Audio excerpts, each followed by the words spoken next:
Kontarabade Sabahaya Badebo Sabatayasha.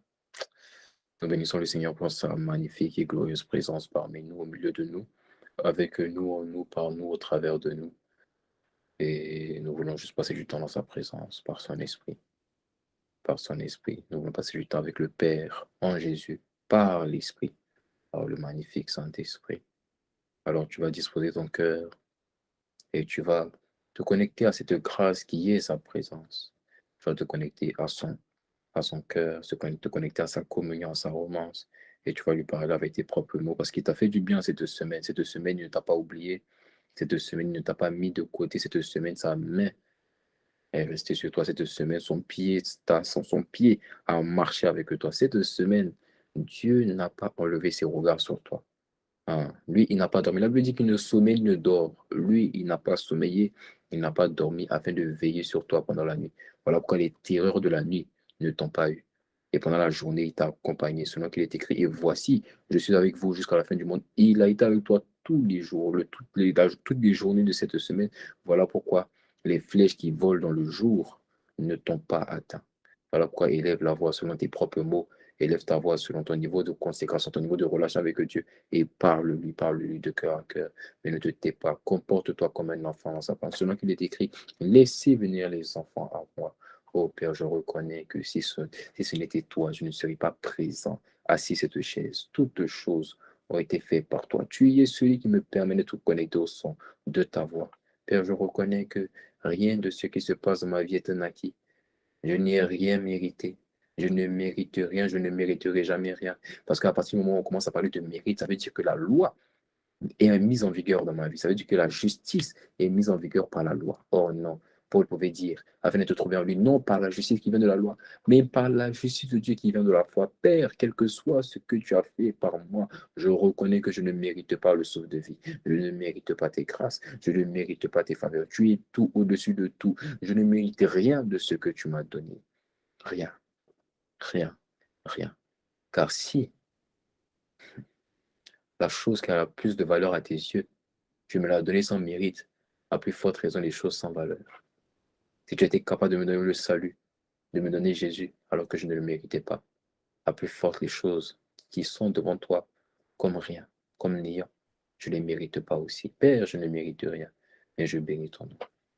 Voilà pourquoi je reconnais ton esprit. Je reconnais que tu es au-dessus de tout. Et je veux juste te dire ce matin que je t'aime de tout mon cœur. Et que c'est toi que mon âme recherche, car toi, ce peut combler mon cœur et satisfaire ma vie.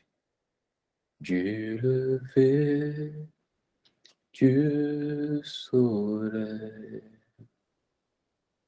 jusqu'à son couchant,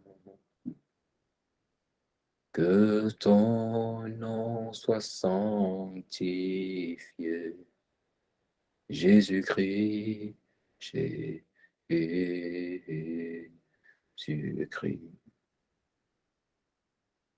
Du lever du soleil jusqu'à son couchant, jusqu'à son couchant, que ton nom, que ton nom soit sanctifié. Tu es Jésus-Christ, Jésus-Christ.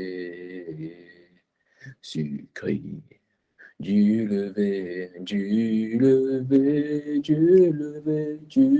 soleil jusqu'à son couchant, jusqu'à son couchant. Que ton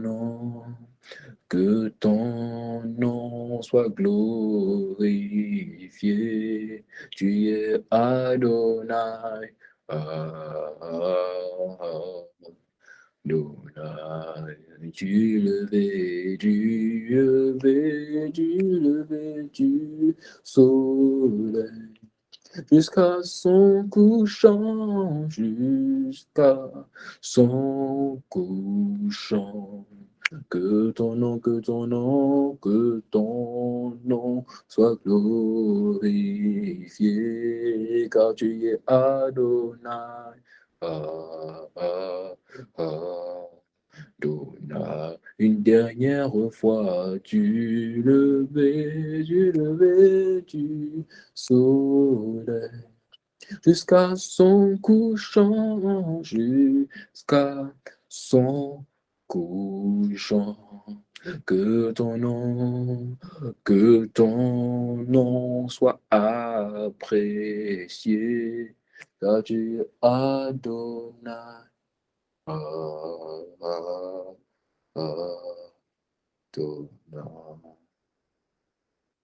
Jésus, Jésus, Jésus, tu es élevé au-dessus de tout. Jésus, oh, Jésus, Jésus, tu es élevé au-dessus de tout. Tu sais, il y a des chants, lorsque tu les chantes, tu dois prendre du temps pour contempler les paroles et pour laisser ces paroles être téléchargées en toi. Il y a des chants qu'on ne chante pas à la légère. Il y a des chants, on s'arrête et on essaye de mesurer ce qu'on dit. Lorsqu'on dit Jésus, tu es élevé au-dessus de tout, ça veut dire qu'il est au-dessus de tout.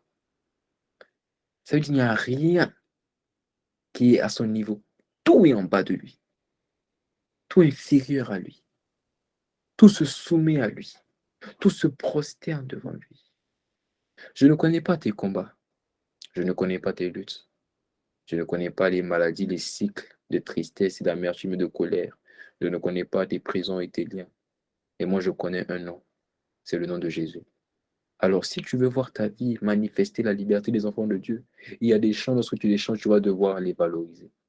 Ne les chante pas à la légère. Si tu as des combats, et si tu reconnais que Jésus est au-dessus de tes combats, alors tu vas élever la voix et tu vas dire Jésus, Jésus, Jésus, tu es élevé au-dessus de tout. Est-ce qu'il y a quelqu'un qui peut le dire? Jésus, Jésus, Jésus, Jésus, Jésus.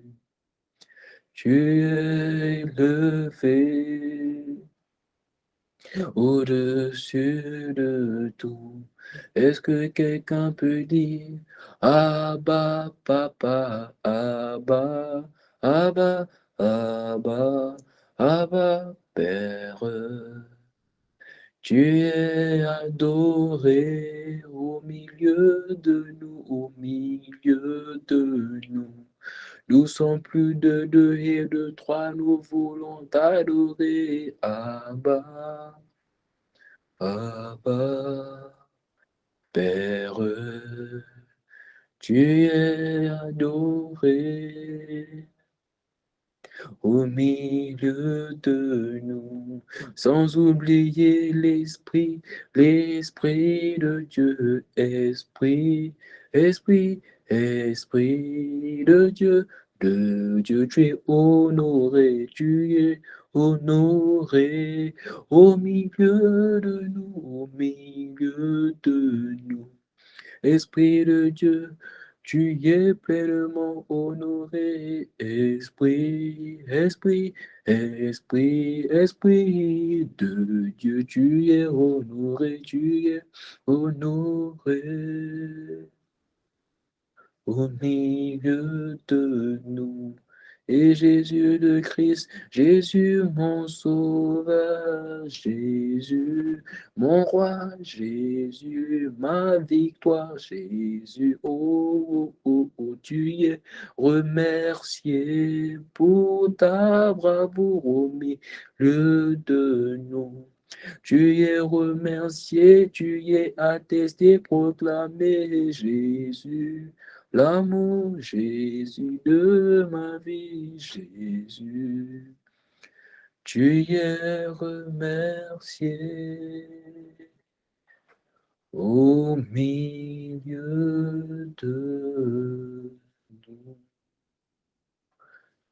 Jésus le Christ, tu es remercié au milieu de nous. Saint-Esprit, tu es honoré au milieu de nous. Père, tu es adoré au milieu de nous. Jésus le Christ, tu es élevé au-dessus de tout. Honneur, louange et gloire à ton nom. Tu as inspiré les paroles de ma bouche et les pensées de mon cœur. Au nom de Jésus le Christ. Amen.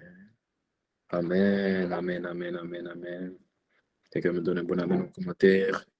Quelqu'un me donne un bon amen en commentaire. Mais si c'est la première fois que tu te connectes à l'appel, ici, lorsque quelqu'un met amen en commentaire, le reste suit. Donc, si tu as quelque part où mettre en commentaire, je pense que normalement, si tu es dans l'appel, c'est qu'il y a quelque part où tu peux mettre en commentaire. Mets en commentaire amen. Alléluia. Alors, j'aimerais inviter une personne à partager le lien, à ne pas garder le lien pour lui, à ne pas garder le lien pour lui, mais à le partager.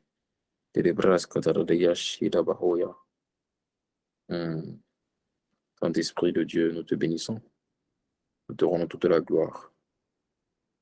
Dieu a une parole puissante pour toi. Ça m'a pris du temps. J'ai même mal à la tête. Mais il a une parole pour toi. Et cette parole va te faire du bien. Donc, si tu es connecté, sache que tu as la bonne fréquence. Ne te pose pas la question, mais pourquoi je me suis connecté? Je t'assure que si Dieu a permis que tu te connectes, malgré ton programme, malgré la paresse, c'est que Dieu a quelque chose pour toi. Ici, je dis toujours que Dieu fait pas en quantité. Bon, il fait en quantité, on peut pas mentir sur Dieu, il fait en quantité. Mais Dieu fait surtout en qualité. Il y a des vies qui sont transformées, il y a des cœurs qui sont renouvelés. Je t'assure que si tu connectes à cette grâce, ta vie sera transformée. Que tu connais de près ou de loin, ta vie sera transformée. Et je crois que ta vie est transformée, qu'elle sera davantage transformée dans le nom de Jésus. Quelqu'un me donne un bon amen. Amen. Alors, nous allons commencer notre message. Donc, c'est que c'est un moment de prédication et d'enseignement. Les bras qui yabaha, yabade, bassin, Saint-Esprit.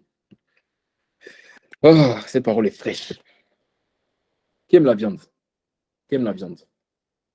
Vous aimez la viande? Oui, il y a des végétariens. Connectez au son de ma voix. Bon, qui aime manger? Qui aime manger? Vous ne répondez pas, vous avez honte. Je n'ai pas, je n'ai rien vu en prophétie. Je demande qui aime manger, c'est tout. Aïe, aïe, aïe, aïe. Si tu aimes manger, tu es d'accord avec moi que la nourriture est mieux quand c'est frais, quand les aliments sont frais. Tu es d'accord avec moi? Que la viande c'est mieux quand la viande est fraîche. Tu es d'accord avec moi? N'est-ce pas? C'est la même chose. De même, on étudie cette parole. Cette parole est fraîche. Elle vient de sortir du cœur de Dieu. Elle vient de sortir du cœur de Dieu. Et ça va te faire du bien. Quelqu'un me donne un bon amen. Alléluia. Nous sommes au. Quel est le message la dernière fois, la semaine dernière? Non, c'est pas la semaine dernière, parce que la semaine dernière, nous avons eu Ship Together. Il y a 2 semaines, j'avais dit. Voilà, j'avais dit 19. C'était pas 19, c'était 21. C'était 21. Excusez-moi. Mais moi, témoin. Chouette. Je banalise ce que Dieu a fait. 22. Cette semaine, ça fait le 22e message que Dieu nous a donné. Et depuis le début de l'année, Dieu n'a pas fini. Dieu ne s'est pas tué. Je ne sais pas pour toi, hein, mais je suis reconnaissant. Toujours avoir une parole différente. Toujours avoir une parole qui sort de son cœur. Toujours avoir une parole qui transforme des vies. Et la preuve que c'est Dieu qui a parlé, c'est que cette parole te fait du bien. C'est que cette parole vient répondre à tes questions. C'est que cette parole contient la guérison, contient la vie, contient la restauration des cœurs brisés. C'est la preuve que cette parole vient du cœur de Dieu. 22 messages. Mais pas que, parce qu'avant ça, on avait une série prophétique depuis de 7 messages. Donc ça fait quoi? 29 messages depuis le début de l'année. Dieu est fidèle, Dieu est merveilleux. Nous bénissons le nom du Seigneur. Je ne sais pas pour toi, mais nous bénissons le nom du Seigneur. Nous avons pris le temps, j'avais demandé à ce que nous prenions le temps de, parmi cette vingtaine de messages, j'avais demandé à ce que on décompose les messages. Donc, ça a été fait. Donc, lorsque tu vas faire un tour sur la page YouTube du groupe, tu verras qu'on a décomposé les messages en des petites séries. OK? Parce que 21 messages dans une série, ça paraît long. OK? Donc, quand tu regardes, tu vois, c'est trop long, tu n'as pas envie de regarder. Mais on a décomposé ça en fonction des différents aspects qu'on a touchés depuis que la série Ta bouche est une source d'espoir a commencé. Donc, si tu vas sur sur la page YouTube, excuse-moi, tu verras des mini-séries comme par exemple de prisonnier à libérateur ou encore identifier les prisons pour en sortir ou encore refuse de subir les prisons ou encore l'importance d'avoir une relation avec Dieu. Donc, tu verras des mini-séries de 2 messages, 3 messages, 4 messages. Comment rencontrer le rémunérateur, le bon portrait de Dieu, ça c'est ce que nous sommes en train de voir actuellement. Si tu as le discernement, tu verras qu'actuellement, nous sommes en train de parler du bon portrait de Dieu. Donc, comment avoir ou encore Quel est le bon portrait de Dieu? Quelqu'un me dit Amen. Quel est le bon portrait de Dieu? Donc, l'Esprit est en train de nous parler depuis un certain temps du bon portrait de Dieu. OK? Excusez-moi. OK? Donc, nous parlons, en fait, en réalité, c'est que nous parlons depuis un temps, nous parlons depuis un temps de la quête de Dieu. Qui a remarqué ça? Qui a remarqué que nous sommes en train de parler de comment chercher Dieu? Qui a remarqué que nous sommes en train de parler de comment trouver Dieu? Parce que lorsqu'on parle de quête de Dieu, on ne parle pas simplement de comment chercher Dieu, mais on parle aussi de comment trouver Dieu. Hum. Aujourd'hui, la grâce de l'enseignement et de la prédication est là. Voilà pourquoi toi, tu dois être attentif, concentré. Ne te déconnecte pas, ça ne sert à rien. Tu vas passer à côté de quelque chose. OK? Dieu a quelque chose pour toi. Écoute attentivement. OK? Écoute attentivement, Dieu veut te parler. Depuis un certain temps, nous parlons de la quête de Dieu. Il faut savoir une chose, c'est que la quête de Dieu n'est pas simplement chercher Dieu, mais c'est aussi trouver Dieu. Parce que lorsqu'on parle de la quête quelque chose, qu'on parle de la quête de quelque chose, il s'agit de faire la démarche pour chercher cette chose, mais aussi trouver. Trouver cette chose fait partie de la quête. Je ne sais pas pour ceux qui ont fait du français à un certain niveau, je ne sais pas, ceux qui ont fait des bacs littéraires, on parle souvent dans certains livres de ce qu'on appelle la quête identitaire. Ok, la quête identitaire. Lorsqu'on parle de quête identitaire, vous remarquerez que quête identitaire, c'est non seulement chercher son identité, mais c'est aussi la trouver. Donc la quête, c'est chercher et c'est trouver. Est-ce que je parle à quelqu'un? Est-ce que je parle à quelqu'un? J'ai besoin qu'aujourd'hui, vous me souteniez en commentaire. Hein? OK? Donc, quand on parle de la quête de Dieu, c'est chercher Dieu, mais c'est aussi trouver Dieu. Et l'Esprit est en train de nous parler depuis quelques semaines de comment on cherche Dieu, c'est vrai, mais pas seulement chercher Dieu, comment aussi on trouve Dieu. Parce qu'il ne s'agit pas seulement de chercher Dieu, il s'agit encore de le trouver. Le plus important, c'est de le trouver, mais pour le trouver, il faut le chercher. Donc, l'Esprit est en train de nous parler de comment on cherche Dieu et comment on le trouve. Est-ce que quelqu'un me dit Amen? Et j'aimerais te dire que l'Esprit Saint, l'Esprit Saint est sûr. L'Esprit Saint ne ment pas. L'Esprit Saint confirme sa parole, selon laquelle il a dit qu'il veut que tu le rencontres. Il veut que tu le trouves. Dieu, j'aimerais dire à quelqu'un que Dieu veut vraiment que tu le trouves. Les paroles qu'il envoie depuis certaines semaines, ce ne sont pas des paroles en l'air. Ce ne sont pas des paroles juste pour paraître spirituelles. Ce ne sont pas des paroles de rima pour que tu t'attrapes ta tête. Tu fais, hey, c'est ça, j'avais jamais compris ça comme ça. Non. Les paroles que l'Esprit envoie semaine après semaine, c'est parce qu'il veut te montrer qu'il est sérieux. Lorsqu'il t'envoie en fait l'idée qu'il veut te rencontrer.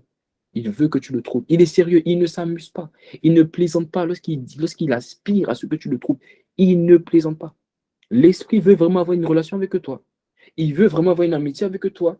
Il veut te connaître. C'est possible d'avoir une romance avec Dieu. C'est possible d'avoir une intimité avec Dieu. C'est possible d'avoir un cœur tout entier à Dieu. C'est possible. Et il me dit de te dire qu'il veut avoir ça avec toi. L'Esprit veut avoir une relation avec toi. La question c'est, est-ce que toi, tu veux avoir cette relation avec lui? Mais je pense que si tu es connecté, c'est que tu veux avoir une relation avec lui. C'est que tu es désespéré à l'intérieur pour avoir une relation avec Dieu.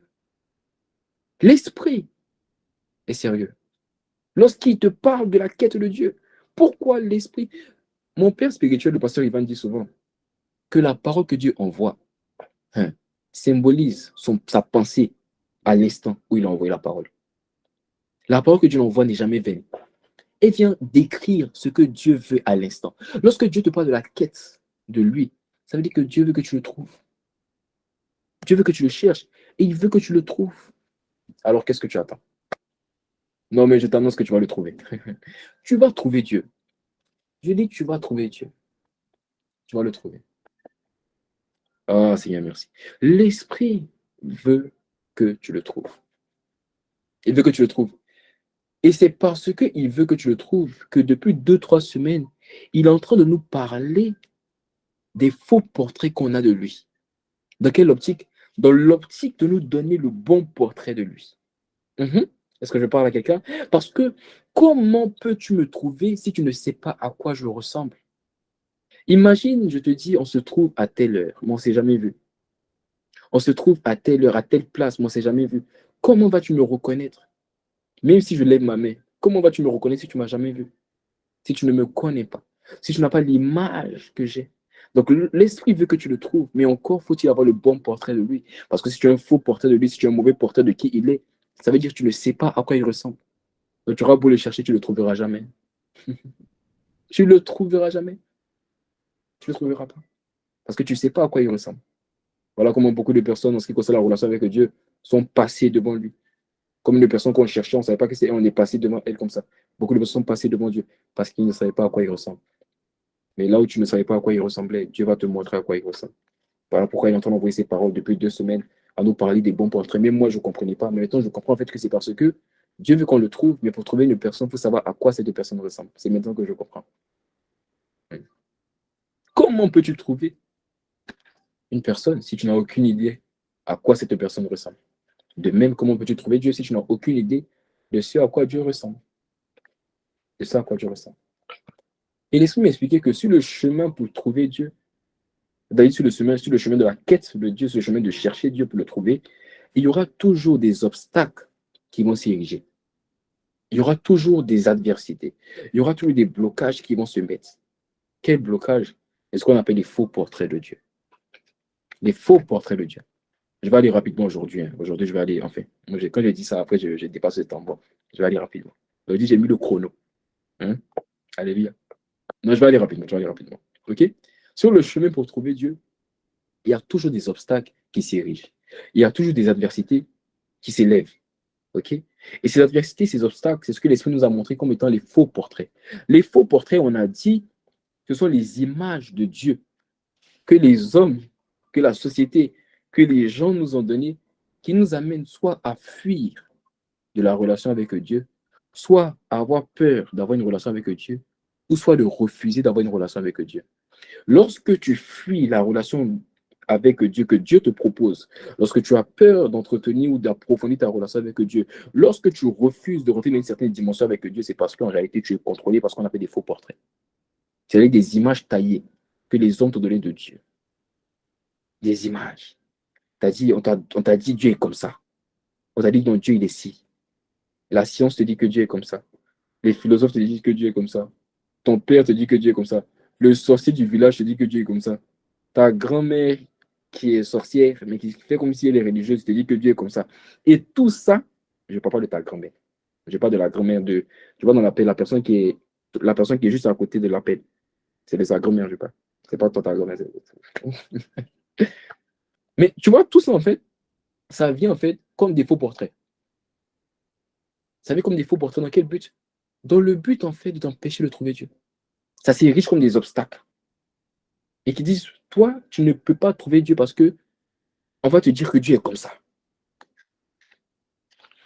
C'est trop subtil. Voilà pourquoi je t'invite vraiment à aller regarder les messages de la semaine dernière et d'avant-hier. C'est vraiment subtil. C'est vraiment subtil, les faux portraits.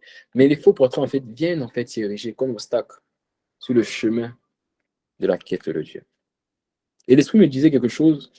Il me disait que les faux portraits sont plus puissants que le péché pour t'éloigner d'une relation avec Dieu. Nous pensons souvent que la chose qui peut nous éloigner très facilement de la relation avec Dieu, c'est le péché. C'est pas faux. Si tu pêches, tu es dans l'iniquité, il faut savoir que tu vas t'éloigner de Dieu. Mais il m'a dit que les faux portraits sont plus puissants pour nous éloigner de lui que le péché. Je vais te dire quelque chose. Je vais te choquer. Les faux portraits sont plus puissants que le péché pour nous éloigner de Dieu. Vous savez pourquoi?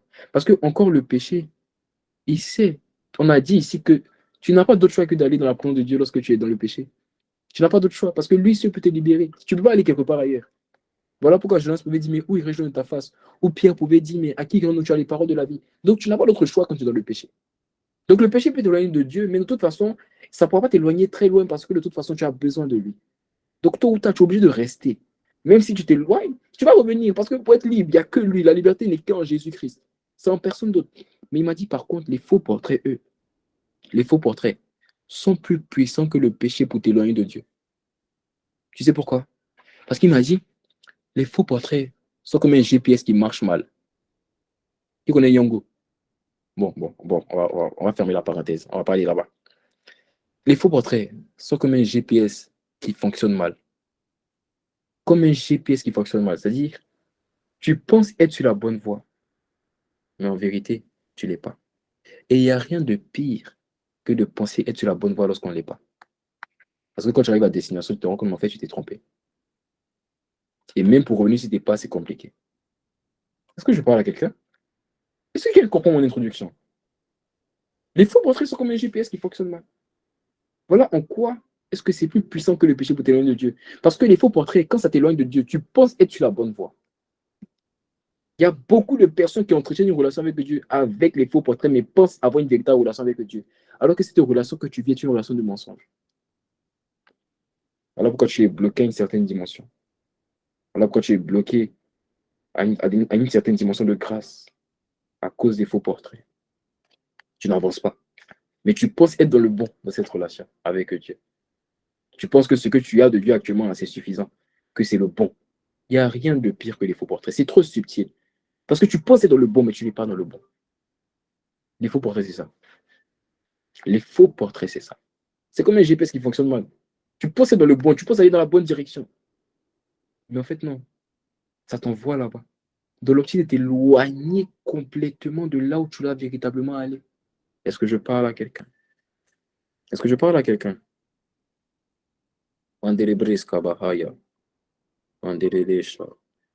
Merci Seigneur Jésus. Est-ce que je parle à quelqu'un? Hmm. Alors, si tu as compris alors ça, tu vas comprendre en fait que ce que l'Esprit est en train de faire actuellement dans ta vie et dans ma vie, c'est que il est en train de nous ramener sur le bon chemin qui permet de trouver Dieu. Parce que lorsque tu as pris un mauvais chemin, hein, lorsque le GPS ne fonctionnait pas et que tu as suivi le mauvais chemin que le GPS a dit de fonctionner, tu n'as pas l'autre choix que de revenir sur tes pas. Est-ce que tu es d'accord avec moi? Est-ce que tu es d'accord avec moi? Que tu n'as pas l'autre choix que de revenir sur tes pas, afin de revenir au point de départ et maintenant de prendre la bonne direction. Parce que si tu essaies de continuer de là où tu étais pour rejoindre la destination finale, tu vas encore te tromper. Et tu vas plus te tromper que ce que tu faisais. Donc, lorsque tu as pris un mauvais chemin, ou un chemin qui n'est pas le bon chemin, un chemin qui fonctionne mal, tu n'as pas l'autre choix que de revenir sur tes pas. Voilà pourquoi l'esprit actuellement, en train de nous faire identifier les faux portraits, c'est une manière pour lui de nous faire revenir sur nos pas. Revenir sur nos pas. Revenir sur nos pas. Et comment l'esprit nous fait revenir sur nos pas? Tout simplement en brisant les faux portraits que nous avons de Dieu. Voilà comment il nous fait revenir sur nos pas. Parce que la meilleure manière pour te ramener au point de départ lorsque ton GPS ne marche pas, c'est en te faisant identifier, c'est en te faisant prendre conscience que la route que tu as prise, c'est une mauvaise route. Parce que tant que tu es sur cette route et que tu ne sais pas que c'est une mauvaise route, tu ne peux pas revenir en arrière. Parce qu'en soi, tu ne sais pas. Donc, lorsque l'esprit t'explique les faux portraits, c'est une manière pour lui de quoi? De te ramener. De te ramener. Lorsque tu te dis, prends conscience que là où tu es, ce n'est pas là où tu dois être. Cette route-là, ces portraits que tu as vus, ce n'est pas ça. Reviens. C'est ce que l'esprit est en train de faire. Voilà pourquoi tu dois rendre grâce au Saint-Esprit. OK? Amen. Je suis en train d'enseigner. Je sais que tu veux que je vibre. Aujourd'hui, on ne vibre pas. Je suis en train d'enseigner. Je pose les bases parce que ce sont des choses qu'il faut comprendre. OK? L'enseignement est nouveau. Hein. Je ne sais pas si tu as remarqué, mais on n'a jamais parlé de faux portraits ensemble. On a parlé de la quête de Dieu, on a parlé des moyens de chercher Dieu. Et c'est l'enseignement est nouveau. Donc, je suis en train de poser les bases. OK? Amen. OK. Donc, l'esprit, pour te ramener au point de départ, est en train de te faire identifier que le chemin que tu as pris est un mauvais chemin. Donc, pour te ramener au bon portrait, il te fait identifier les faux portraits. Quelqu'un me dit Amen. Et la semaine dernière, non, il y a 2 semaines, l'Esprit nous a montré 3 faux portraits que nous avons de Dieu. 3 faux portraits que nous avons de Dieu. Le premier portrait que nous avons vu, je fais un petit résumé pour ceux qui n'étaient pas là. Le premier portrait que nous avons vu, c'est le faux portrait que les hommes nous ont donné de Dieu, qui est quoi? Un Dieu qui ne répond pas. Un Dieu qui ne répond pas. C'est-à-dire, les hommes t'ont dit, ça ne sert à rien de prier. Dieu ne répond pas aux prières. Il ne répond pas aux prières. Les hommes t'ont dit que Dieu ne répond pas. Mais dans quel but? C'est dans le but de faire quoi? Dans le but de déformer la volonté de Dieu. La volonté de Dieu, c'est ce que Dieu veut pour toi. Ainsi, si tu me dis que Dieu ne prie pas, que Dieu ne répond pas à mes prières, à quoi ça sert que je lui demande ce qu'il veut pour moi? Il ne me dira pas parce qu'il ne répond pas.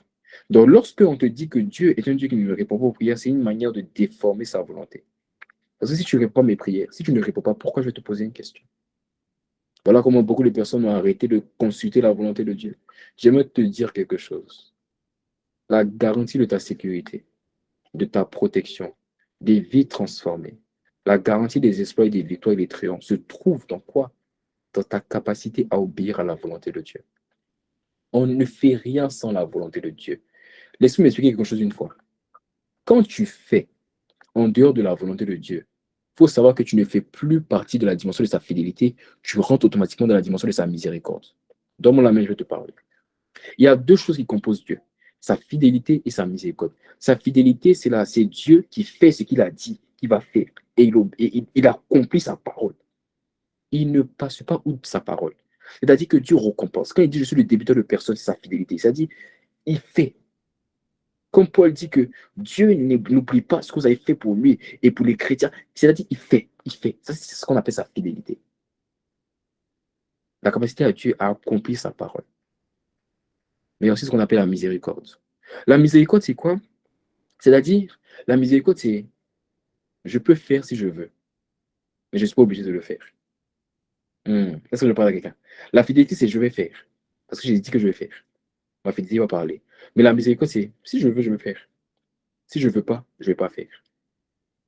Quand quand tu obéis à la volonté de Dieu, il faut savoir que sa fidélité est toujours présente. Mais quand tu n'obéis pas, il faut savoir que tu rentres automatiquement dans la phase de sa miséricorde. C'est-à-dire, il peut le faire, il peut ne pas le faire. Les chrétiens qui sont morts avant le temps, comment penses-tu qu'ils sont morts?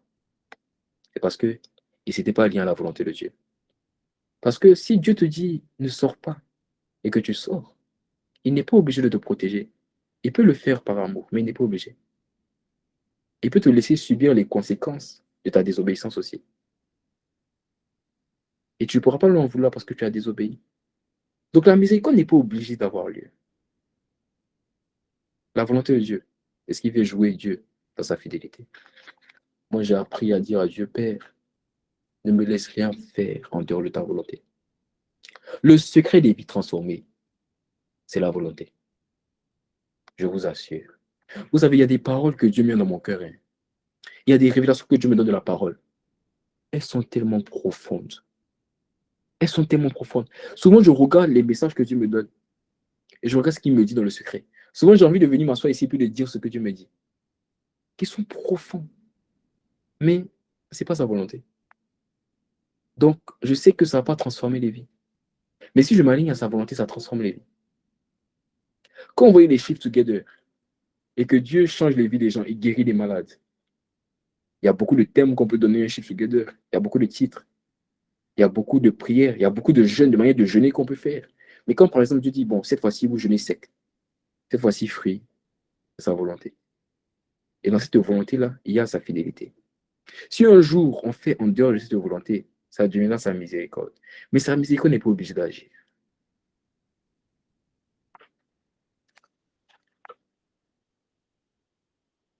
Quelqu'un ne m'a pas dit Amen. Fais sa volonté. Sa volonté est le secret de la protection. Sa volonté est la garantie de la protection. Jésus même a dit, tu ne tenteras pas ton Dieu. Toi qui... Jésus avait une telle révélation de la volonté que Jésus, fils de Dieu, venu sur la terre en symbole d'amour de Dieu pour les hommes, lui qui a porté le fardeau de la réconciliation entre Dieu et les hommes, il pouvait dire à Satan, tu ne tenteras pas ton Dieu. Pourquoi? Parce qu'il savait que s'il sautait, il sautait du temple. Il savait que là, c'était plus la fidélité de Dieu, c'était sa miséricorde. Voilà pourquoi il a dit on ne tente pas Dieu. Il a préféré rester dans la case de sa fidélité. Ne tente pas Dieu, fais sa volonté. C'est la garantie de la protection. Je t'assure, c'est la garantie de la protection. C'est la garantie de la protection. C'est la garantie de la protection. Je vous donne un témoignage. Une fois, je pense, je faisais de la cuisine et je préparais quelque chose au four. Au four. Et je pense que j'avais laissé le four trop chauffer. Non, j'avais allumé le gaz. Et j'avais laissé le gaz monter. OK. J'avais laissé le gaz monter, mais je n'avais pas allumé avec le feu. C'est-à-dire que le gaz était monté, mais j'avais oublié. Je ne sais pas ce que je faisais, j'étais distrait. L'esprit me dit, l'esprit me dit, attends un peu, n'allume pas, attends. Vous savez ce que j'ai fait? Moi, j'ai pris le feu, j'ai allumé directement. Le feu, le feu est monté comme ça. Heureusement, enfin, j'ai eu le réflexe de faire comme ça. Mais quand je vous dis le feu est monté, vous voyez qu'on a les films là. Le feu est monté fou.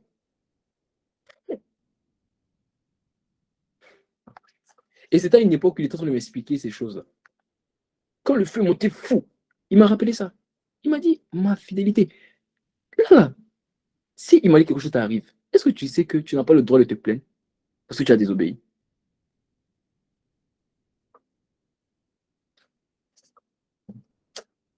C'est la garantie de la protection. C'est la garantie de la protection. Il y a souvent Dieu te dit, fais ça, il faut faire. Il ne faut pas tout chercher à comprendre. Fais, fais, fais, fais. Il faut faire. La garantie de la protection. La garantie de la protection. Fais cela. Je vous assure, il y a tellement de témoignages que je peux t'expliquer comme ça. Tellement de témoignages. On ne comprend pas. On ne sait pas. Quand on voyait que Pierre, Jésus lui dit jette le filet, il le jette. Automatiquement, il rencontre la fidélité de Dieu. Comment? Obéissance.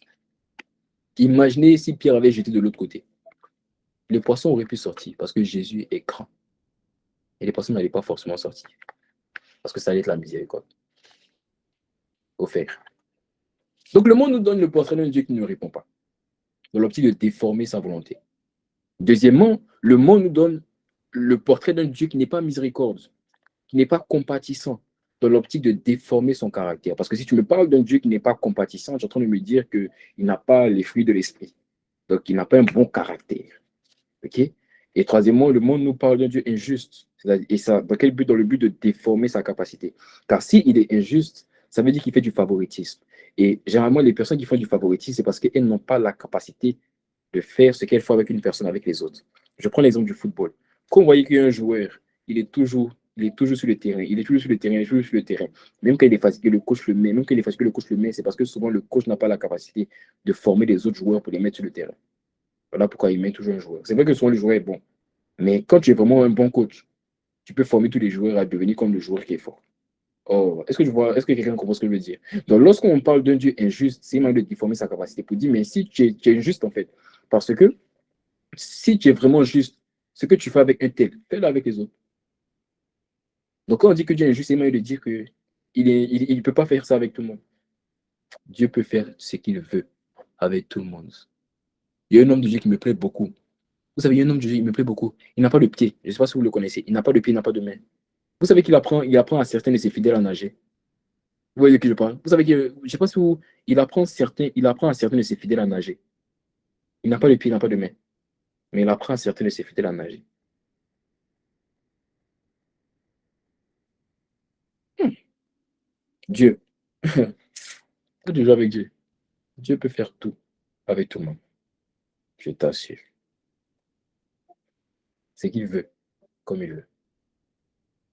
Donc nous remarquons en fait que ces faux portraits viennent déformer et la volonté, et le caractère, et la capacité. Dans quel but? Pourquoi?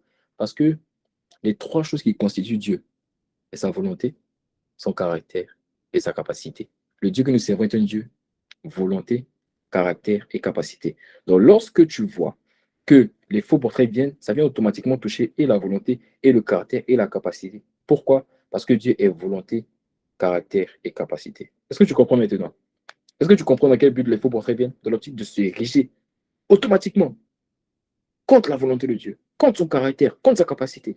Parce que Dieu est volonté, Dieu est caractère et Dieu est capacité. Et tous ceux qui ont rencontré Dieu, qui ont trouvé Dieu, ce sont des personnes qui sont en communion avec sa volonté, avec son caractère, avec sa capacité. Ce que j'essaie d'expliquer, c'est qu'en fait, les faux portraits en fait, viennent automatiquement s'ériger contre ce que tu dois avoir lorsque tu dis avoir trouvé Dieu. Quand tu dis que tu as trouvé Dieu, ça veut dire que tu es en communion. Je répète, ça veut dire que tu es en communion avec sa volonté, son caractère, sa capacité. Et les faux portraits viennent toucher sa volonté, son caractère, sa capacité. Une manière de créer un blocage pour t'empêcher de toucher sa volonté, son caractère, sa capacité. Bon, ça c'est la petite parenthèse, c'est le petit résumé. Tu vas le suivre le message. OK? Maintenant, je rentre dans mon message. J'ai posé les bases pour ceux qui n'étaient pas là. Maintenant, je rentre dans mon message. Le titre de mon message aujourd'hui, c'est la clé qui donne accès au bon portrait de Dieu. Je répète le titre de mon message, la clé qui donne accès au bon portrait de Dieu. Je répète encore le titre de mon message. Le titre de mon message, c'est la clé qui donne accès au bon portrait de Dieu. Allons directement dans le livre de Matthieu 15, du verset 22 à 28. 22 à 28. Alors, tu peux suivre avec moi le verset. Il est écrit dans la Bible, on a vu cette histoire il y a 2 semaines, il y a 3 semaines. Il est écrit, et voici une femme cananéenne qui venait de ces contrées. Lui cria, aie pitié de moi, Seigneur, fils de David, ma fille est cruellement tourmentée par le démon. Il ne lui répondit pas un mot. Regarde, premier portrait. Il ne lui répondit pas un mot. Un Dieu qui ne répond pas. Et ses disciples s'approchaient et lui dit avec instance, renvoie-la car elle crie derrière nous. Il répondit, je n'ai été envoyé qu'aux brebis perdues de la maison d'Israël. Deuxième portrait. Un Dieu quoi? Un Dieu quoi? Un Dieu qui n'est pas compatissant. Un Dieu qui n'est pas miséricorde. Je n'ai été envoyé. Je suis malade, tu n'as été envoyé. Bon, tu vois, deuxième portrait. On continue. Mais elle vient se prosterner devant lui, disant, Seigneur, secours-moi. Il répondit, il n'est pas bien de prendre le pain des enfants et de le jeter aux petits chiens. Un Dieu injuste. Un Dieu qui n'a pas. Ça, c'est un Dieu qui n'a pas miséricorde. C'est l'autre qui est un Dieu injuste. OK? Un Dieu qui n'a pas miséricorde. Elle continue, dit, Seigneur, secours-moi. Elle continue, dit, oui, Seigneur, dit-elle. Mais les petits chiens mangent les miettes qui tombent de la table de leur maître. Alors Jésus lui dit, femme, ta foi est grande, qu'il te soit fait comme tu veux. Et à l'heure même, sa fille fut guérie. Quelqu'un ne m'a pas dit Amen. C'est une belle histoire. C'est une belle histoire. La clé qui donne accès au bon portrait de Dieu. Est-ce qu'on peut se parler? Est-ce que c'est bon? Là, je peux commencer à prêcher. La clé qui donne accès au bon portrait de Dieu. Cette femme a eu un comportement remarquable. Elle a eu une attitude remarquable. Elle a eu une attitude remarquable qui non seulement a permis à cette femme d'avoir la guérison de sa fille, mais qui a aussi permis à cette femme d'avoir accès au bon portrait de Dieu, parce que c'est ça qui était le plus important, mais qui a aussi permis à cette femme de marquer Jésus. Elle a eu une attitude remarquable, que beaucoup d'entre nous n'avons pas, mais que tu vas avoir. Elle a eu une attitude qui a bouleversé Jésus, qui a amené Jésus à waouh! Cette femme avait la foi. Elle avait la foi. La clé qui donne accès au bon portrait de Dieu, c'est la foi. Mais pas n'importe quelle foi. Je vais t'expliquer. Il ne faut pas commencer à crier, si c'est ça, c'est bon, j'ai la foi. J'ai la foi. Comme toi. Ça se peut que tu n'aies pas la foi dont je veux te parler. Elle avait la foi. Vous savez, dans la Bible, c'est seulement 3 fois. Vous pouvez aller chercher. C'est seulement 3 fois que Jésus a dit à une personne, ta foi t'a guéri, ou ta foi est grande, ou ta foi t'a sauvé. C'est seulement 3 fois. Il a dit ça au centenier romain, il a dit ça à la femme à la perte de sang, et il a dit ça à cette femme. Même à Bartimée, il lui a dit, je le veux. Au lépreux, il a dit, je le veux, sois pur. Même à Marie, il lui a dit, ton frère ressuscitera. Oh! Mais à elle, il dit, ta foi est grande. Il lui dit, ta foi est grande. À 3 personnes seulement, il a dit ça. Vous imaginez à quelle dimension il a marqué Jésus? À 3 personnes. Il n'y a pas quelqu'un d'autre. Va chercher. À 3 personnes. Même au paralytique, il a dit, prends ton matelas et va. À la femme pécheresse, il a été péché, va et ne pêche plus. Mais ta foi est grande, ou ta foi t'a sauvé. À 3 personnes. Au centenier romain, à la femme à la perte de sang et à la femme cananéenne. Est-ce que quelqu'un me suit? Est-ce que quelqu'un me suit? Est-ce que quelqu'un me suit?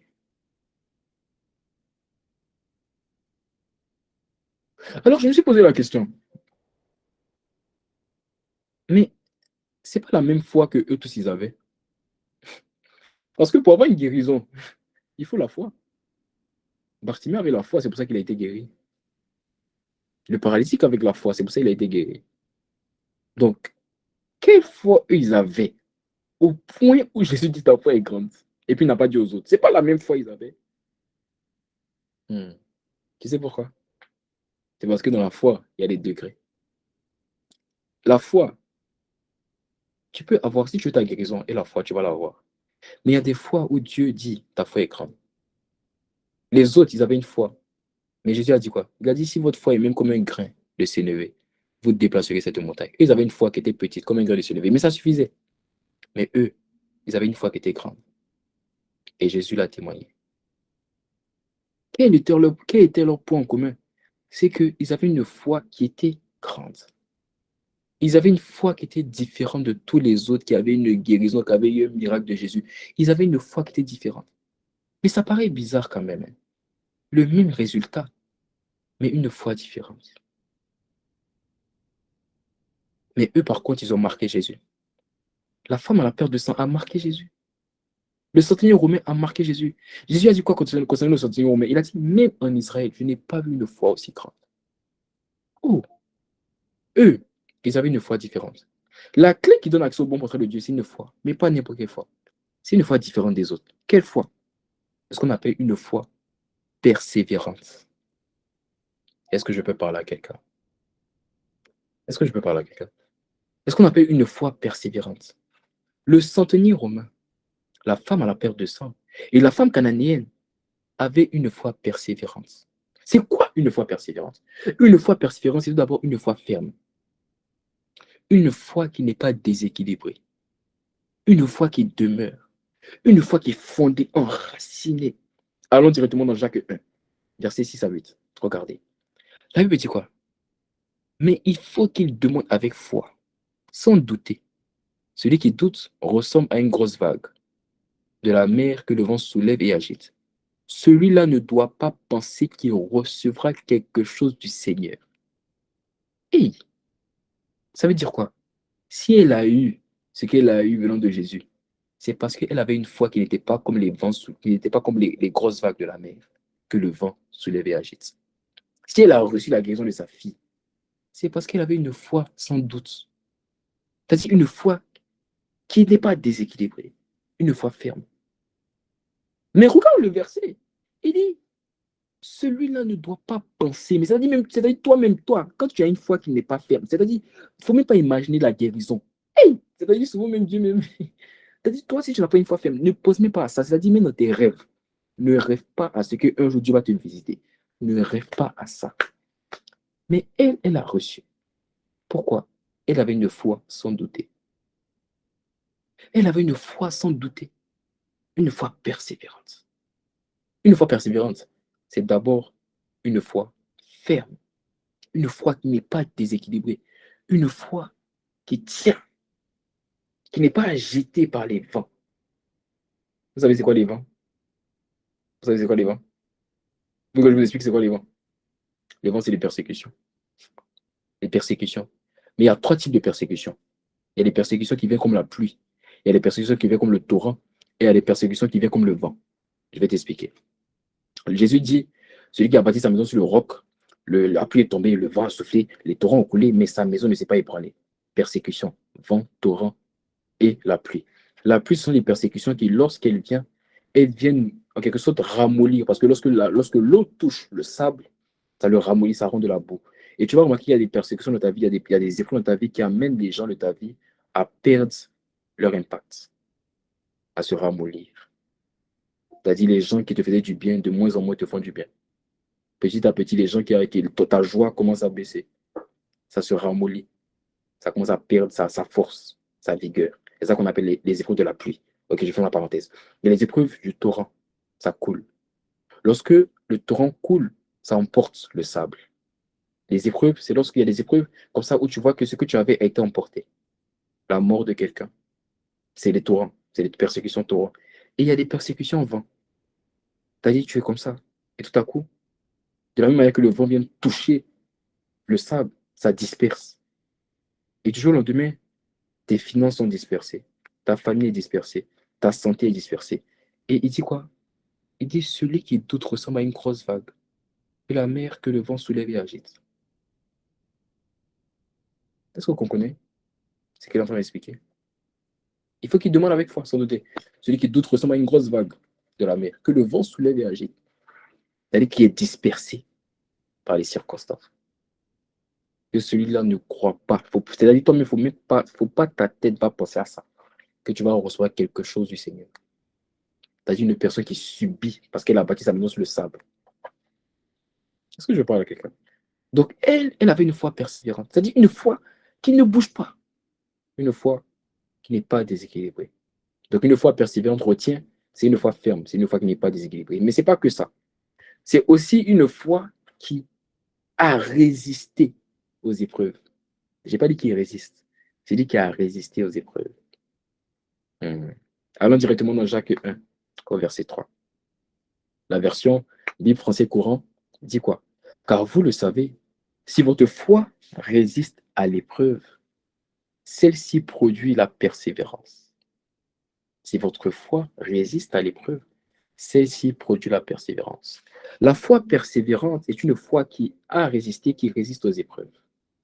Quel type d'épreuve? Des épreuves, par exemple, du doute.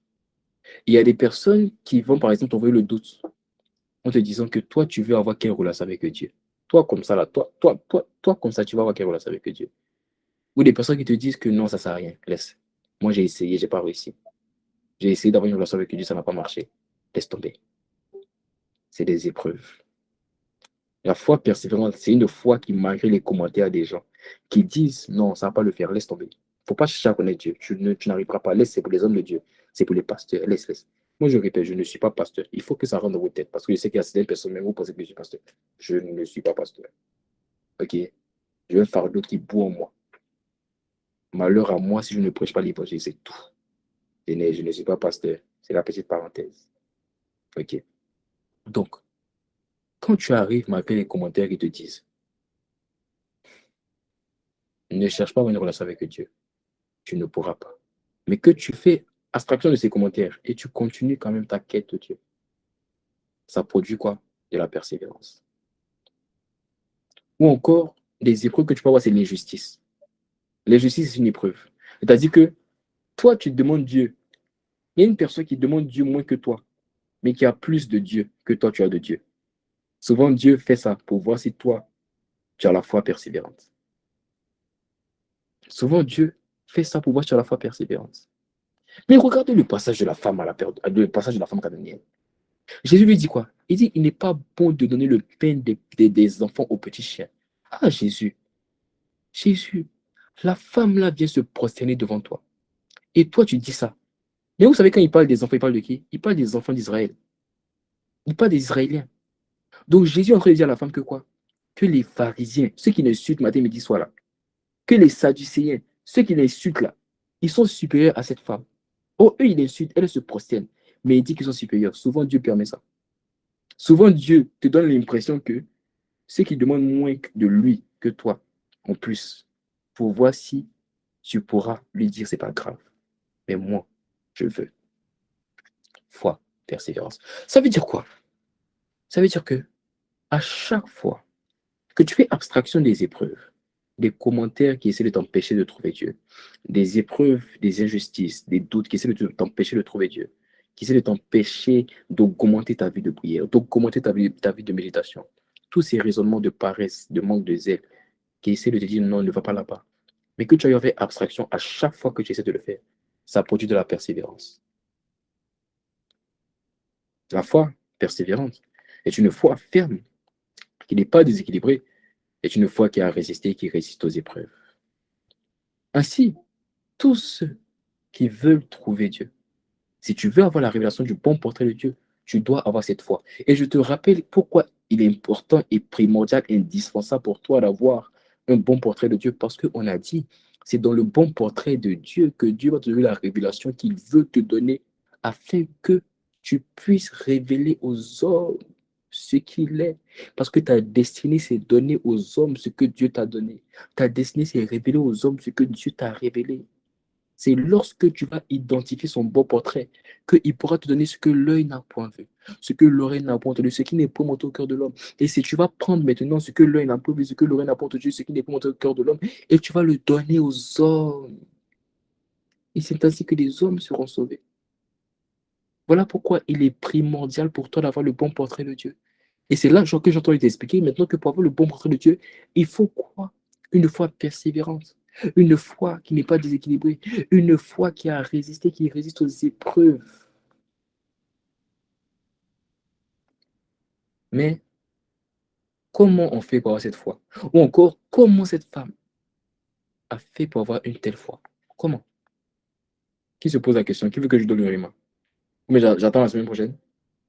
J'attends la semaine prochaine. Ok, à la semaine prochaine. Je donne ou la semaine prochaine? Comment a-t-elle fait? Comment a-t-elle fait pour avoir une telle foi? Allons directement dans Romains 10 au verset 17. Hmm. Je sais que tu as lu le verset. Avant même que je le lise, mets-moi Amen, mets-moi Amen. Parce que la réponse est là. Donc, mets Amen d'abord. Avant même que je le lise, mets Amen, mets Amen. Hmm. Oui, oui, oui, parce que Dieu vient de te donner la réponse. Oh. Dieu t'a donné la réponse, Dieu t'a donné la réponse. Mais je vais t'expliquer. Regardez. Ramène-moi le verset, s'il te plaît. Hmm. Ramène-moi le verset, s'il te plaît. Romains 10, verset 17, la Bible dit quoi? Ainsi, la foi vient de ce qu'on entend. Et ce qu'on entend vient de la parole de Christ. Cette foi persévérante vient de la parole de Dieu. Est-ce que tu connais la parole de Dieu? Pas seulement ce qui est écrit, mais aussi ce qui est prêché, ce qui est témoigné. Parce que tout ça, c'est la parole de Dieu. La parole de Dieu, ce n'est pas seulement la Bible. La parole de Dieu, c'est aussi les prédications, c'est aussi les témoignages. Et je vais te le prouver. C'est ça qui a fait qu'elle avait une telle foi. Je vais te le prouver. Je vais te le prouver. Allons directement dans Matthieu 15, au verset 21 à 22. Je suis en train d'atterrir. Regardez. La Bible dit Jésus étant parti de là, se retira dans le territoire de Tyr et de Sidon. On s'arrête là. Aujourd'hui, si tu cherches sur Google Tyr et Sidon est au nord du Liban. Est au nord du Liban. Mais à cette époque-là, Tyr et Sidon n'est pas au nord du Liban, mais est au nord-ouest de la Terre Sainte. Dans ma version, on parle de la Terre Sainte. La Terre Sainte, c'est quoi? C'est Jérusalem. Donc, Jésus était encore à Jérusalem. Donc, en fait, Tyr et Sidon, en fait, à cette époque, c'est Jérusalem. Suis-moi, je vais t'expliquer quelque chose. Donc, Jésus étant parti de là, se retire dans le territoire de Tyr et Sidon, mais il est encore à Jérusalem. Donc, en fait, il se retire, mais il est encore dans le territoire de Jérusalem. Et on dit, et voici une femme cananéenne. À cette époque, les Cananéens, c'était le peuple que les Israélites sont venus trouver, avec lesquels ils ont cohabité, alors que Jésus leur avait dit d'exterminer, Dieu leur avait dit d'exterminer tous ceux qu'ils allaient trouver, mais ils sont restés avec eux. Donc, elle faisait partie de ce peuple-là. Mais la Bible dit quoi? Qui venait de ces contrées. Tu comprends le français? On n'a pas dit ces contrées S, on dit ces contrées C. Ça veut dire quoi? C'est pas elle, c'est contre elle, c'est les contrées de quoi? De Tyr et Sidon. Donc, elle venait d'où? Elle venait de Jérusalem. Hmm. Elle était une femme païenne qui venait de Jérusalem. Lui cria, aie pitié de moi. Laisse-moi montrer que la foi qu'elle avait eue là, c'est parce qu'elle a entendu parler de lui. Parce que la parole de Christ, c'est Jésus déjà. Parce qu'il est la parole de Dieu. Et au commencement, tout a été fait pour lui et par lui. Ça veut dire quoi? Ça veut dire que cette femme a eu une foi persévérante. Parce que en habitant à Jérusalem, c'est ce que l'Esprit m'expliquait, en habitant à Jérusalem, elle était chaque jour confrontée à tous les témoignages de guérison et de miracles que Jésus faisait autour d'elle. Elle ne le connaissait pas. Elle était païenne. Elle était païenne. Mais à force d'entendre, c'est-à-dire, quand tu entends païen, il ne faut même pas voir l'aspect où elle n'avait pas fait la prière du salut. Il faut surtout voir l'aspect où elle n'avait pas de relation avec Dieu. Mais à force d'entendre que Jésus a fait ça à côté, qu'il a fait ça, et que à force d'avoir été éduqué avec la culture des Juifs, parce que les Juifs avaient une culture selon laquelle que le Christ devait venir. Et lorsque Jésus a commencé à manifester ses œuvres, les gens ont commencé à dire, mais c'est lui le Christ, c'est lui le Christ.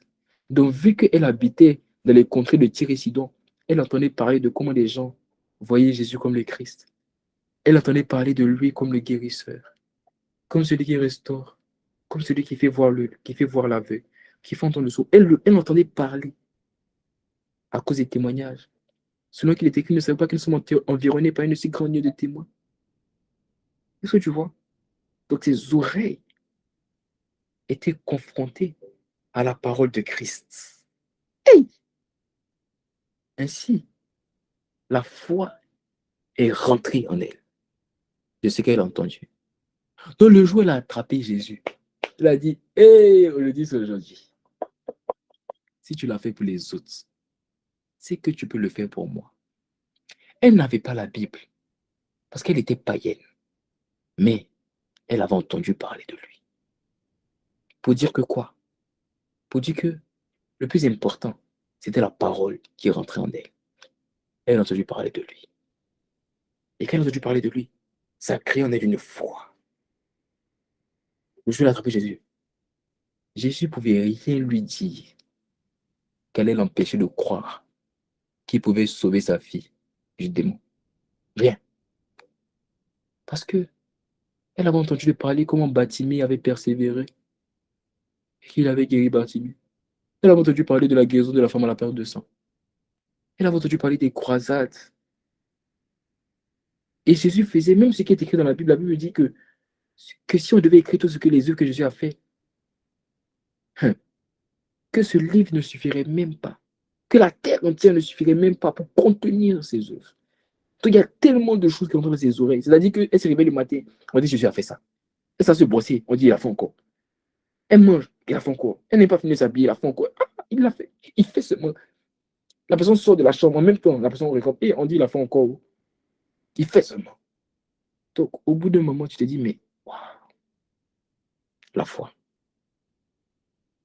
persévérante. La foi persévérante vient de ce qu'on entend. Alors à nous qui avons la parole de Dieu, qui avons la Bible, tu dois connaître la parole de Dieu. Car ta foi persévérante vient des témoignages bibliques. Si Dieu l'a fait dans la vie de Paul, c'est qu'il peut le faire dans ma vie. Si Dieu l'a fait dans la vie de Daniel, si Dieu l'a fait dans la vie de Joseph, dans la vie de David, qui avaient pratiquement les mêmes âges que nous, et on regarde comment il les a utilisés, il peut le faire dans ma vie. Si Dieu a guéri un tel, c'est qu'il peut le faire dans ma vie. Ça, c'est les témoignages bibliques. Il y a aussi les témoignages qu'on entend, les audios, le témoignage. Dieu a guéri un tel de règles douloureuses. Dieu a fait ça, Dieu a fait ci. Ça te donne la parole de foi. Les prédications, voilà pourquoi, et j'insiste, voilà pourquoi on garde les prédications sur la page YouTube. C'est pour créer en toi la foi persévérante. Et lorsque maintenant tu as cette foi persévérante, lorsque les obstacles, les faux portraits viendront, tu leur diras, mais vous êtes des menteurs. Parce que si Dieu le fait pour un tel, il peut le faire pour moi. La relation que Joël a avec Dieu, je peux l'avoir aussi. Et je peux l'avoir en mieux. Je peux l'avoir en mieux. Parce que Dieu ne fait pas, Dieu fait considération de personne. Dieu fait considération de personne. Est-ce que Pierre pouvait s'imaginer que Paul allait avoir une meilleure relation avec Dieu que lui? Est-ce que Pierre pouvait s'imaginer ça? Pierre, qui a vu Jésus, est-ce qu'il pouvait s'imaginer que Paul allait avoir une grande relation avec Dieu que lui? Dieu ne fait pas de favoritisme. Si tu crois, il va le faire dans ta vie. Mais pour croire, il ne s'agit pas seulement de croire. Parce que la Bible dit, vous savez que Dieu existe. Regardez le verset qui dit, vous croyez que Dieu existe. Vous faites bien. Les démons aussi savent et ils tremblent. Ça veut dire que tout le monde peut croire. Les démons même, ils croient. La femme même canadienne, elle était païenne, elle croyait aussi. Donc il ne s'agit pas seulement de croire. Mais il s'agit d'avoir une foi qui persévère. Et pour ça, tu vas devoir engager la méditation, engager la connaissance de la parole, la prédication. Tu vas devoir engager ça. Parce que c'est ça qui va te permettre de rencontrer Dieu. Qui ici peut dire, il m'a déjà entendu prier? Est-ce qu'on m'avait déjà entendu prier une fois? J'ai dit, est-ce qu'on m'avait déjà entendu faire une prière où j'ai mis 0 verset biblique dedans? On m'avait déjà entendu faire ça? Jamais. Toutes les prières que je fais, il faut qu'il y ait un verset biblique dedans. Parce qu'on s'appuie sur la parole, ce qui est écrit. La foi persévérante vient de ce qu'on entend. Et je finis par ça. Il y a des combats et des dimensions que je ne croyais jamais que j'allais pouvoir atteindre avec Dieu. Il y a des dimensions. Souvent, vous pensez qu'on se lève comme ça pour faire et à fléchir les genoux à côté et à implorer la grâce de Dieu.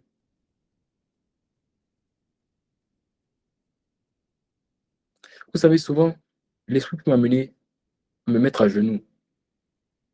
Et pendant des trentaines de minutes, je suis à genoux à prier. C'est pas une métaphore, hein. C'est réel. C'est-à-dire, là, je parle vraiment. Trentaine de minutes seulement à genoux, en train de supplier Dieu pour enfanter quelque chose. Et souvent, Dieu ne te donne pas ça à partir de la première fois, hein. Bon, souvent, même la deuxième fois, il ne te donne pas. La troisième fois, même, il ne te donne pas. Mais tu dois continuer. Tôt ou tard, il va finir par te le donner, à condition que tu persévères par la parole de vérité. Si tu ne persévères pas par la parole de vérité, il ne va pas te donner. Donc, les situations dans ta vie où tu vois que Dieu ne s'est pas manifesté, tu avais la foi, c'est vrai, mais ta foi ne suffit pas. La relation que tu vas avoir avec Dieu, mais que tu n'arrives pas à l'atteindre, je sais que tu crois que tu peux avoir cette relation, je sais que tu le crois, mais il suffit pas seulement de croire. Il faut encore que ta foi soit solide. Comment? Par la parole. Alors engage-toi, engageons-nous à connaître Dieu par sa parole, afin que lorsque on le réclame lui, on le réclame sur la base de ce qu'il a dit. Selon qu'il a dit, moi c'est un verset que je dis souvent à Dieu. Il a dit, si vous, parents méchants comme vous êtes, vous arrivez à donner des bonnes choses à vos enfants, à peu forte raison le Père Céleste ne donnera-t-il pas le Saint-Esprit à celui qui le demande? Qu'est-ce que tu dis à Dieu? Le bon portrait que tu vas avoir de Dieu, c'est une bonne chose. Mais qu'est-ce que tu lui dis par rapport à ce bon portrait? Quelle clé, quelle révélation biblique tu prends pour frapper à la porte de Dieu afin qu'il t'ouvre? Qu'est-ce que tu dis à Dieu? Je lui dis, tu as dit dans ta parole, et voici, je suis avec vous jusqu'à la fin du monde. Tu as dit, n'attristez pas le Saint-Esprit auquel vous avez été scellés au jour de votre rédemption. Ça veut dire, je suis scellé au Saint-Esprit. Tu as dit que celui qui a soif vienne et boive, et des sources d'eau vive couleront de son sein. Oh. Tu as dit, vous avez tout pleinement en Christ. Tu as dit, cherchez vraiment d'abord le royaume et la justice de Dieu, le vous sera donné par-dessus. Tu as dit, approchez-vous avec assurance du trône de la grâce afin d'obtenir miséricorde. Tu as dit que celui qui s'approche de Dieu croit qu'il existe et qu'il est le rémunérateur de ceux qui le cherchent. Dieu a dit tellement de choses sur la quête et sur le fait de le trouver. Il a dit, vous me trouverez si vous me cherchez de tout votre cœur. Donc, si tu veux le trouver, il y a tellement de clés, tellement de paroles qui peuvent soutenir ta quête. À toi de les chercher. Au nom de Jésus le Christ. Amen. Amen, amen, amen, amen, amen, amen.